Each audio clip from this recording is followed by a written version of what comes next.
शिव जी सभी इंसानों के गुरु हैं। वो अपने रूप से सभी को शव से शिव बनाने की शिक्षा देते हैं। शिव जी ने गले में विष को धारण किया है और संसार को संदेश दिया है कि जहर मुख में रहेगा तो वो तुरंत असर दिखा देगा, लेकिन उसे पेट में रखेंगे तो समय आने पर जवाब देगा। इसका मतलब ये है कि यदि कोई आपको गाली दे रहा है तो बदले में आप गाली देंगे या कुछ समय बाद उसको गाली नहीं देने का विचार करेंगे।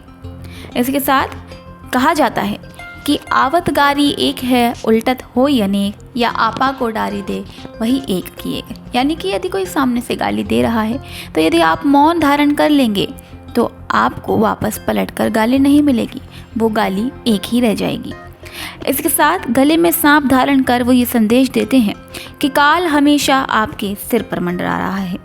वहीं चंद्रमा को सिर पर धारण कर महादेव समझाते हैं कि दिमाग हमेशा शांत रखना चाहिए, क्योंकि चंद्रमा शांति का प्रतीक है, इसीलिए चंद्रमा से यही संकेत मिलता है।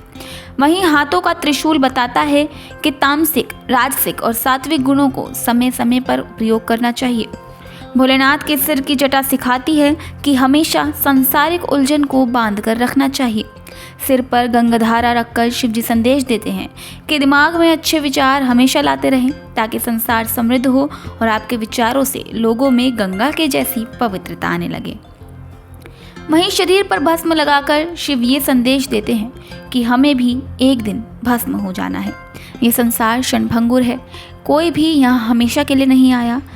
मृत्यु एक अटल सत्य है, सबको एक ना एक दिन जाना ही है, इसीलिए सबको एक दिन भस्म में मिल जाना है।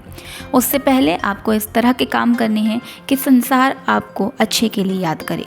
वहीं गले में मुंडमाला पहनकर शिवजी ये संदेश देते हैं कि लोग कई तरह से आपकी बातें करेंगे, उनकी बातों पर ध्यान न देकर आप अपने लक्ष्य पर ध्यान केंद्रित करें।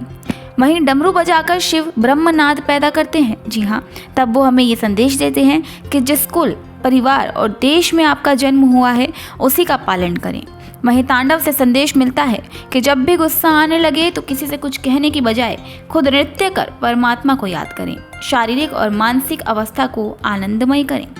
पार्वती जी से हार कर शिव संदेश देते हैं कि विश्व विजेता बनना है तो जीवन साथी से हार कर अपने घर की व्यवस्था को सही रखें, क्योंकि घर में आनंद है तो सभी समस्याएं आसानी से फेस की जा सकती हैं।